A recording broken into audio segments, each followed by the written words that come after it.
John Jebaraj Bible காலேஜில் படித்து பட்டம் பெறும் அன்றைக்கு ரொம்ப மகிழ்ச்சியாக இருக்கிறார். சாப்பிட்றதுக்கு ஒரு மனசு வர மாட்டேங்குது. இப்படி ரொம்ப சந்தோஷத்தில் இருக்கிறார். கிராஜுவேஷன் வாங்கி முடித்த உடனே இந்தியாவை தூக்கிடுவேன் அப்படின்னு ஒரு கனவுல அவர் அந்த பைபிள் காலேஜை முடிச்சுட்டு அந்த கிராஜுவேஷன் அன்றைக்கி அந்த அவருடைய மனநிலை அப்படி இருக்குது. அந்த வீடியோவை கேட்ப வாங்க. நான் கிராஜுவேஷன் அன்னைக்கு நிறைய முடிவு எடுத்தேன், ஒரு முடிவும் பலிக்கல. கிராஜுவேஷனுக்கு அப்புறம் தான் தெரிஞ்சிச்சு யார் யார் யார் யாருன்னு. ராமேன்னு சொல்லுங்க, சத்தமா ராமேன்னு சொல்லுங்க பாருங்க. கிராஜுவேஷன் அன்னைக்குலாம் என்னை யாரும் பிடிக்கும், சாப்பாடுலாம் வேணான்ட்டேன். ஏன்டா கிராஜுவேஷன் வாங்க போறேன், நாளைக்கே இந்தியாவை தூக்க போறேன்ட்டேன். அப்புறம் தான் தெரிஞ்சிச்சு இந்தியாவை இத்தனை வருஷம் ஏன் தூக்க முடியலன்னு. ராமேன்னு சொல்லுங்கப்பா, ஆனா தூக்குவோம். ஜான் ஜபராஜ் அவருடைய வாழ்க்கையை பற்றி நமக்கு சொல்லியிருக்காரு. மிக கடினமான ஒரு சூழ்நிலையில், ஃபீஸ் கட்டக்கூட முடியாத ஒரு சூழ்நிலையில் அவர் இருந்தபோது யாரோ ஒரு பாஸ்டர் பைபிள் காலேஜுக்கு ஃபீஸ் கட்டி அதிகப்படியான பணத்தை கட்டி அவரை படிக்க வச்சார் என்று அவரே சொல்லியிருக்கார். இப்போ அந்த படித்து பட்டம் வாங்கின நாள் வரும்போது அவருக்கு ரொம்ப மகிழ்ச்சியாக இருக்குது. இந்த பட்டம் வாங்கிட்ட பிறகு நான் பெரிய ஆளாயிடுவேன் என்ற ஒரு கனவோட என்ன செய்யறாரு, இந்த பட்டம் வாங்கிறதுக்கு ஆயத்தமாகறாரு. ரொம்ப மகிழ்ச்சியாக இருக்கிறாரு. இந்த பட்டம் வாங்கிட்ட பிறகு இந்தியாவை தூக்கிடுவேன் அப்படின்னு அவர் சபதம் இருக்கிறார். ஆனால் நடந்தது என்ன? அதாவது இறை நோக்கம் ஒன்றுக்குது. மனுஷன் தன்னால் முடியும்னு சொல்லிட்டு எது வேணாலும் செய்திடலாம். ஆனால் அது இறை சித்தமாகுமா அப்படின்னு நம்ம தெரிஞ்சுக்கணும். இது வேத சட்டத்துக்கு, பைபிள் சட்டத்துக்கு உட்பட்டதா நம்முடைய செயல்பாடுகள் அப்படின்றத நம்ம உற்று நோக்க வேண்டும். அதன்படி தான் நம்ம செயல்படணும்.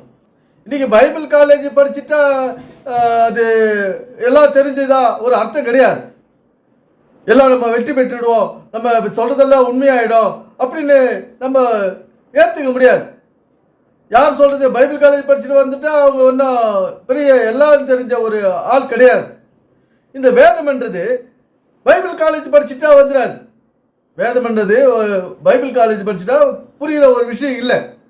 இது அனுபவத்தின் மூலமாக நாம் கற்றுக்கொள்ள வேண்டிய பாடம். இது நம்முடைய வாழ்க்கையின் ஒவ்வொரு பகுதியிலையும் இந்த வேத விஷயங்கள் பைபிள் விஷயங்கள் நமக்கு வாழ்க்கையில் அது இன்டர்ஃபியர் ஆகுது.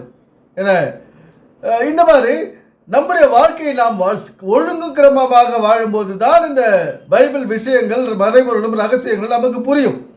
அது இல்லாத நான் பைபிள் காலேஜ் படிச்சுட்டேன், எனக்கு எல்லாம் புரிஞ்சிடும், நான் சொல்றதெல்லாம் உண்மையாயிடும், எனக்கு பெரிய பவர் வந்துடுச்சு, நான் எல்லாரையும் ஹீலிங் பண்ணிடுவேன், எல்லாரையும் முடமானவர்களெல்லாம் எழுந்து நடக்க வச்சிருவேன், குருடர்களெல்லாம் பார்வையடைய வச்சிருவேன் அப்படின்னு வந்தாங்கன்னா அவங்க ஏமாந்து தான் போவாங்க. இன்னைக்கு இந்த கனவுகளோடு வந்தவர்கள் நிறைய பேர் ஏமாந்து போயிட்டாங்க. ஜான் ஜபராஜனுடைய வளர்ச்சி மக்கள் ஏற்றுக்கலாம், ஆனால் இறைவன் ஏற்றுக்க மாட்டார்.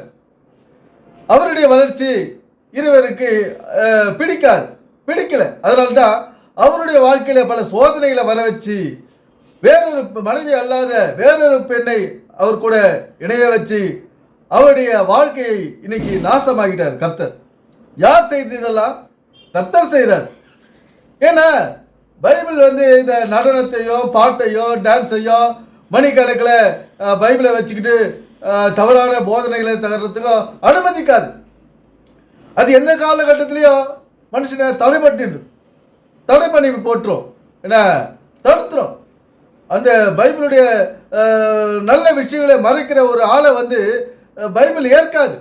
எந்த விஷயத்திலேயாவது அவங்கள போட்டு வழி விலகி இல்லாத இடத்தை பண்ணிடும் அந்த பைபிள். அதனுடைய வேலை அது. யாரும் நான் நீ நெஞ்ச நிமித்திக்கிட்டு நான் உலகத்தை மாற்றிடுவேன், ஏந்திடுவேன், எப்படியெல்லாம் சொல்லிட முடியாதீங்க. அதுபோல் இந்த வேதமானது ஒரு வாழ்வியல் புத்தகம். நம்முடைய வாழ்க்கையை நாம் சரியாக வாழ வேண்டும் என்பது இறை நோக்கம். அந்த வேதத்தில் ஒரு குடும்பத்தை எப்படி பார்த்து கொள்ள வேண்டும், கணவன் மனைவியை, மனைவி கணவனை, இரண்டு பேரும் சேர்ந்து பிள்ளைகளை எப்படி பார்த்து கொள்ள வேண்டும் என்ற ஒரு மையப்பொருள் தான் பைபிளில் எழுதி வச்சுக்குது. ஏன்னா இந்த உலகத்தில் பல குடும்பங்கள் இருக்குது. அந்தந்த குடும்பத்திலையும் பல வகையான பிரச்சனைகள், குழப்பங்கள், எல்லா பிரிவினைகள், வாக்குவாதங்கள், கோபம், இப்படி கீழ்ப்படியாமை எல்லாம் இருக்குது ஒவ்வொரு வாழ்க்கையிலும், ஒவ்வொரு குடும்பத்திலையும். ஆனால் இதுக்கெல்லாம் தீர்வு என்ன எங்க இருக்குதுன்னா பைபிளில் தான் இருக்குது. அந்த பைபிளில் இருந்து ஒரு நல்ல வாழ்வியல் விஷயத்தை இவங்க சொல்கிறது கிடையாது. ஒரு பாட்டு, கூத்து, whistle, dance, left dance, right dance, இப்படியெல்லாம் விசில் அடிக்கிறது அது கிறிஸ்தவத்தில் பைபிளில் சொல்லியிருக்குது. இந்த ஒரு தேவையற்ற வாக்குவாதங்கள், பேச்சுக்கள் தான் இன்னைக்கு பைபிளை வச்சு நடந்துனுக்குது. இதெல்லாம் வேதம் ஏற்றுக்கொள்ளாது. பைபிள் இதெல்லாம் பார்த்துன்னு வேடிக்கை பார்த்துன்னு இருக்காது. இதெல்லாம் ஏன்னா ஏதாவது ஒரு காலகட்டத்தில் இப்படிப்பட்ட தவறான மக்களை தவறான திசையில் நடத்தும் இது போன்ற பாஸ்டர்களின் பேர் வைத்து சொல்லிக் கொண்டு இருக்கிறவர்களை அது தடுத்துவிடும், இல்லாமல் ஆக்கிவிடும். இப்படி இந்த வேதமானது செயல்பட்டு கொண்டு இருக்குது. அந்த ரகசியத்தை எல்லாம் புரிஞ்சுக்கணும். முதல் நான் எல்லாத்தையும் பண்ணிடுவேன், நான் பைபிள் காலேஜ் படிச்சுட்டேன் எல்லாத்தையும் பண்ணிடுவேன் அப்படின்னு சொல்லிட முடியாது. இந்த மனிதர்களுக்கோ மக்களுக்கோ எல்லாருக்கும் பயன்படும் ஒரு விஷயத்தை தான் நம்ம இந்த வேதத்திலிருந்து விளக்கணும். அப்படி அதுபோல இப்போ விஜய் நான் சொல்றேன்னா, விஜய் என்ன செய்தாரு, ஒரு கல்லில் 2 மாங்காய் அடிக்கலான்னு பார்த்தார். அதாவது ஜனநாயகம் என்ன ஒரு படத்தை எடுத்துன்னு இருக்காரு. கடைசியா அந்த ஜனநாயகத்தில் படத்தில் இவர் போடுற மீட்டிங்கு, அங்கே கூடுற கூட்டத்தை படம் பிடிச்சு அதில் சேர்க்கறதா ஒரு ஐடியா.